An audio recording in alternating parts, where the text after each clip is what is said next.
আসসালামু আলাইকুম এভরিওয়ান, আশা করছি সকলে ভালো আছেন। আমাদের আজকের রেসিপি মৌচাক বিবিখানা পিঠা। গ্যাসের চুলায় হাজারো ছিদ্রযুক্ত এই বিবিখানা পিঠা কিভাবে তৈরি করব সেটাই আপনাদের সাথে শেয়ার করব। আশা করছি আপনারা সকলে দেখবেন সম্পূর্ণ ভিডিওটি। আর এই পিঠাটা ঘরে কয়েকটা উপকরণ থাকলেই কিন্তু আপনারা তৈরি করতে পারবেন খুব সহজেই। আর এই পিঠাটা কিন্তু একদম বানানো সহজ, খেতেও কিন্তু দুর্দান্ত। আপনারা বাড়িতে অবশ্যই ট্রাই করবেন, তাহলে কিন্তু বুঝতে পারবেন। আর এত সুন্দর সফট, এত নরম তুলতুলে, যেটা না দেখলে আপনারা বিশ্বাসই করবেন না। তাও আবার গ্যাসের চুলায় এত সুন্দর মৌচাক বিবিখানা পিঠা তৈরি করা যায়। তো চলুন দেখে আসি মৌচাক বিবিখানা পিঠা তৈরি করার জন্য আমি কি কি করছি। প্রথমে আমি একটা পাত্র বসিয়ে দিয়েছি চুলায় পাত্র বসিয়ে দিয়ে এখানে দিয়ে দিব 1 কাপ চিনি। আর চিনিটা একটু ক্যারামেল হতে দিতে হবে, আগেই নাড়াচাড়া করা যাবে না। আমি এখানে গুড় ব্যবহার করবো না, এই জন্য আমি ক্যারামেল তৈরি করে নিচ্ছি। আপনারা যদি গুড় ব্যবহার করতে চান তাহলে ক্যারামেলের কোনো প্রয়োজন নেই। তো দেখতে পাচ্ছেন যখন একটু কালার চলে এসেছে তখন আমি একটু নাড়াচাড়া করে নিচ্ছি চিনিটাকে নাড়াচাড়া করে ক্যারামেল তৈরি করে নেব। চিনিটা যখন সম্পূর্ণভাবে গলে যাবে তখন দেখবেন যে এরকম কালার চলে এসেছে, খুব সুন্দর একটা কালার। এর থেকে বেশি কালার কিন্তু করতে যাবেন না, তাহলে আবার পুড়ে তিতো হয়ে যাবে ক্যারামেলটা। তারপর আমি দিয়ে দিচ্ছি যে কাপ পেপে আমি 1 কাপ চিনি দিয়েছিলাম, সেই কাপেরই 1 কাপ পানি এখানে দিয়ে দিচ্ছি। আর এখানে ভয়ের কোনো কিছু নেই, পানিটা দেওয়ার পর দেখবেন যে এটা দলা হয়ে গেছে, এটা নাড়তে নাড়তে ঠিক হয়ে যাবে। তো দেখতে পাচ্ছেন আমার কিন্তু হয়ে গেছে, ক্যারামেলের পানিটা কিন্তু তৈরি হয়ে গেছে। এখন আমি চুলাটা বন্ধ করে একটু ঠান্ডা করতে দিব। আর এতটাও ঠান্ডা করা যাবে না, একটু কুসুম গরম থাকতে হবে। ক্যারামেলের পানিটা যখন তৈরি হয়ে গেছে তখন চলে এসেছি শুকনো উপকরণের এখানে। তো একটা পাত্রের উপর আমি একটা চালনি দিয়ে দিলাম 1 কাপ আটা দেওয়ার পর আমি এখানে দিয়ে দিব 4 চামচের মতো আছে সুজি। আর এখানে দিয়ে দিচ্ছি হলো 1/2 টিস্পুন এলাচের গুঁড়ো। আর এখানে দিয়ে দিব 1 চামচ বেকিং পাউডার আর 1/2 টিস্পুন দিয়ে দিব বেকিং সোডা। আমি যে মেজারমেন্ট কাপগুলো দেখাচ্ছি আপনারা অবশ্যই লক্ষ্য করবেন, আপনাদের সুবিধার্থে আমি ডেসক্রিপশন বক্সে দিয়ে দিব। অবশ্যই আপনারা চেক করে নেবেন যে কি কতটুকু আমি ব্যবহার করেছি, তাহলেই কিন্তু বুঝতে পারবেন। এখন শুকনো উপকরণগুলো কিন্তু আমার দেওয়া শেষ, এখন আমি এখানে টেলে নিব। খুব সুন্দর করে টেলে নিতে হবে, অবশ্যই শুকনো উপকরণগুলো কিন্তু টেলে নিতে হবে, তা না হলে ভিতরে যদি কোনো দানা ভাব থাকে তাহলে কিন্তু হবে না। আচ্ছা, মাঝখানে আমি দিয়ে দিচ্ছি হলো লবণটা দিতে ভুলে গিয়েছিলাম, অবশ্যই লবণটা দিবেন, তাহলে পিঠার টেস্টটা কিন্তু অনেক গুণ বেড়ে যাবে। তারপর খুব সুন্দর করে আবারও টেলে নিব আমি এই শুকনো উপকরণগুলো টেলে নিয়েছি। আর যে এলাচ আমি গুঁড়ো করে নিয়েছিলাম সেটা আর কি কিছুটা দানা থেকে গেছে, দেখতেই পাচ্ছেন। তো এগুলো ফেলে দিতে হবে, এগুলো থাকলে কিন্তু হবে না। আমার শুকনো উপকরণ যখন খুব সুন্দর করে টালা হয়ে গেছে তখন আমি এখানে একটা পাত্রে দিয়ে দিব হলো 2টো ডিম। অবশ্যই নর্মাল ডিম দিতে হবে, ফ্রিজে যদি থাকে তাহলে অবশ্যই 1 থেকে 1.5 ঘন্টা আগে বের করে তারপর নর্মাল করে এখানে ডিমটাকে ব্যবহার করতে হবে। তারপর এখানে দিয়ে দিচ্ছি হলো লিকুইড দুধ। আর কতটুকু দিব অবশ্যই আমি লিখে দিব, সেটা অবশ্যই দেখে নেবেন, আমার ডেসক্রিপশন বক্স চেক করলে কিন্তু পেয়ে যাবেন। তো আগে থেকে আমি দুধটাকে জাল করে খুব সুন্দর করে ঘন করে রেখেছিলাম, সেটা এখানে দিয়ে দিলাম। অর্থাৎ 79 ml আছে এখানে দুধটা। আর দুধটা কিন্তু আপনারা দেখতে পেলেন যে দুধ দেওয়ার সঙ্গে সঙ্গে কিন্তু কোথাও মিশে যাচ্ছে না। তো দেখতেই পেলেন যে দুধটা কিন্তু একদম ঘন করা দুধ, আমি জাল করে ঘন করে রেখেছিলাম। তারপর আমি ডিম এবং দুধ একসঙ্গে মিক্সড করে নিব। আর এখানে আমি একটা ইলেকট্রিক বিটারের সাহায্যে আর কি বিট করে নিচ্ছি। আপনারা চাইলে কাঁটা চামচ দিয়েও কিন্তু এটাকে খুব সুন্দর করে মিশিয়ে নিতে পারেন। আর আমি খুব সুন্দর করে মিশিয়ে নিচ্ছি, আপনারা কিন্তু দেখতে পাচ্ছেন। আমার মতো এত বেশি না করলেও কিন্তু হবে, আমি একটু বেশি ফ্লাফি করে ফেলেছি। আপনারা চাইলে এরকম ফ্লাফিও করে নিতে পারেন অথবা এর থেকে কম ফ্লাফিও করে নিতে পারেন।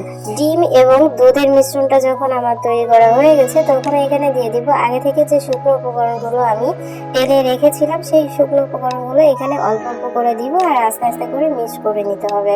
আপনারা কিন্তু শুকনো উপকরণগুলো একেবারেই দিতে যাবেন না, তাহলে কিন্তু একসঙ্গে যদি দলা পেকে যায় তাহলে কিন্তু ঝামেলা হবে, আপনারা সেই জটটা ছাড়াতে পারবেন না। এই জন্য অল্প অল্প করে আপনারা এখানে অ্যাড করবেন শুকনো উপকরণগুলো। তো দেখতে পাচ্ছেন আমি খুব সুন্দর করে অল্প অল্প শুকনো উপকরণগুলো অ্যাড করে নিচ্ছি। আর মিশ্রণের সাথে কিন্তু একদম আলতো হাতে করে মেশাতে হবে, খুব জোরে জোরে মেশানোর কোনো দরকার নেই। আর আমার ভিডিওতে দেখা যাচ্ছে যে আমি খুব তাড়াতাড়ি করছি, আসলে ভিডিওর স্পিডটা একটু বাড়ানো আছে তার জন্য।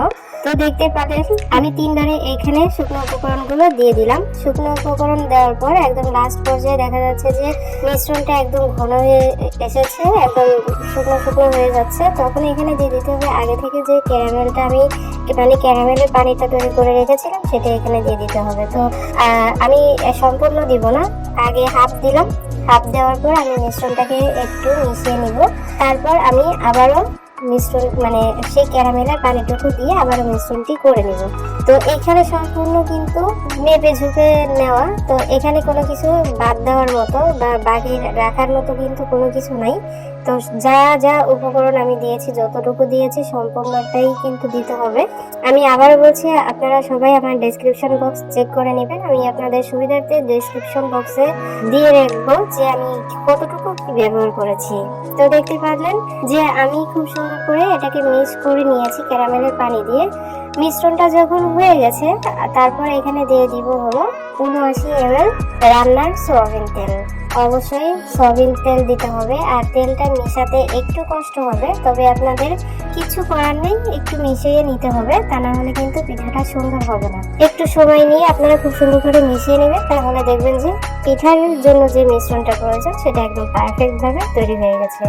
আমি যেহেতু মিশ্রণের মধ্যে সুজি দিয়েছি, তাই আমি 5 মিনিটের জন্য রেস্টে দিলাম। তবে আপনারা রেস্টে না দিতে চাইলেও কোনো সমস্যা নেই, ইনস্ট্যান্ট বানাতে পারেন। যেহেতু সুজি দিয়েছি এই জন্য 5 মিনিটের জন্য রেস্টে রেখেছিলাম।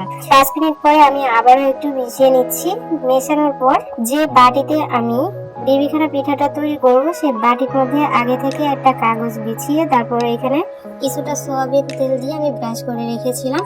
তো সেই পাত্রের মধ্যেই আমি একদম উপর থেকে পিঠার মিশ্রণটিকে ঢেলে দিতে হবে। আমরা কেক যেরকম দেই উপর থেকে দেই, কেকের বেটারটা যেরকম ঢালি, এই পিঠার বেটারটাও কিন্তু এভাবে ঢালতে হবে উপর থেকে। আর একটু ট্যাপ করে নিতে নেবেন, না হলে কোনো প্রয়োজন নাই। তো আমি কয়েকবার একটু ট্যাপ করে নিলাম। তো তারপর চলে এসেছি চুলায় আগে থেকে একটা একদম মোটা কিছু একটা দিতে হবে। যেমন আমি দিয়েছি হলো তাওয়াটা কিন্তু অনেক মোটা, তবে আপনাদের অন্য কোনো পাত্র যদি হয় তাহলে সেটা দিতে পারেন, তবে অবশ্যই মোটা পাত্র দিতে হবে কিন্তু। তো দেখতে পেলেন আমি পিঠার বাটিটা বসিয়ে দিয়েছি, আর চুলার আঁচটাও আমি দেখিয়ে দিচ্ছি যে কেমন হবে। চুলার আঁচটা মিডিয়াম থেকে একটু সামান্য কম আর কি, এরকমভাবে রাখতে হবে 30 মিনিট। আমি আপনাদেরকে চুলার আঁচটা দেখিয়ে দিলাম। 30 মিনিট পর আর কোনো ঢাকনা দিতে হবে না 30 মিনিটের জন্য। তো 30 মিনিট পর আমি চলে এসেছি, দেখতে পাচ্ছেন আমাদের পিঠাটা কতটা ফুলেছে। 30 মিনিট পরে এখানে আরেকটা ঢাকনা দিতে হবে, আর ঢাকনাটা একটু ফাঁকা করে তারপরে দিতে হবে। অনেক সময় দেখা যায় যে ঢাকনা দেওয়ার পর ঢাকনাতে পানি জমে পিঠার উপর পড়ে, তো সেই ক্ষেত্রে পিঠাটা কিন্তু কাঁচা থেকে যাবে জায়গায়, সেটা কিন্তু আবার ভালো হবে না। এই জন্য ঢাকনাটা একটু ফাঁকা করে দিবেন, তাহলে কিন্তু ভালো হবে। আর চুলার আঁচটা একদম লোতে করে দিতে হবে 30 মিনিট। আগে দিয়েছিলাম 30 মিনিট, আর পরে হলো 30 মিনিট। মোট হলো আমার 60 মিনিট লেগেছে, অর্থাৎ 1 ঘন্টা পিঠাটা হতে সময় লেগেছে। তো আপনারা কিন্তু দেখতে পারলেন যে কিভাবে পিঠাটা আমি তৈরি করলাম। আর একটা টুথপিকের সাহায্যে আমি চেক করে দেখাবো। আসলে আমার কাছে টুথপিক নাই, আপনারা অবশ্যই টুথপিক দিয়ে চেক করে নেবেন। আমার কাছে যেহেতু টুথপিক ছিল না, এজন্য আর কি আমি একটা কাঁটা চামচ ঢুকিয়ে দিয়ে দেখছিলাম যে পিঠাটা হয়েছে কিনা। আপনাদের যদি আরো কম বেশি সময় লাগে তাহলে আরেকটু চুলার উপর দিয়ে আপনারা পিঠাটাকে তৈরি করে নেবেন। এখন আমি পিঠাটাকে নামিয়ে 1 ঘন্টা মতো রেস্টে রেখে দিব একটু ঠান্ডা হওয়ার জন্য। 1 ঘন্টা পর আমি আপনাদেরকে দেখিয়ে দিচ্ছি। একটা নাইফের সাহায্যে আমি চারিদিকে ছাড়িয়ে নেওয়ার পর ডিমোল্ড করে নিব। আমরা ঠিক যেমন ডিমোল্ড করি ওরকম ডিমোল্ড করে নিব। আর উপরে দেখতে পাচ্ছেন একটা কাগজ, ওই কাগজটাকে আর কি তুলে নিতে হবে।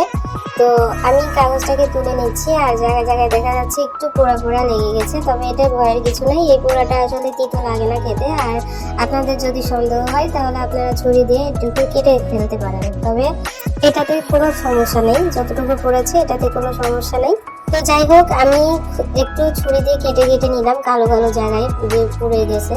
তারপর আমি আপনাদেরকে দেখিয়ে দিচ্ছি, কেটে শেয়ার করে দেখাচ্ছি যে আমার পিঠার মধ্যে কতটা ছিদ্রযুক্ত হয়েছে। আপনারা কিন্তু দেখেই বুঝতে পারছেন, আমার বলে বোঝানোর মতো কোনো কিছু নেই, আপনারা চোখে দেখেই বুঝতে পারছেন যে হাজারো ছিদ্রযুক্ত বিবিখানা পিঠা কিন্তু আমরা তৈরি করে ফেলেছি।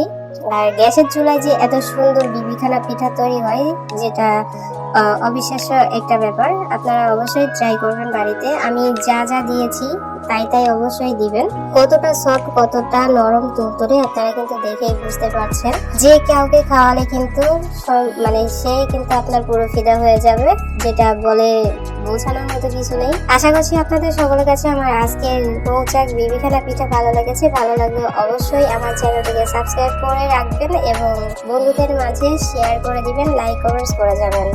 আশা করছি ভালো লেগেছে। সবাই অনেক ভালো থাকেন, সুস্থ থাকেন। আমার পরবর্তী ভিডিও দেখার আমন্ত্রণ জানিয়ে আমি এখানে বিদায় নিচ্ছি। আল্লাহ হাফেজ।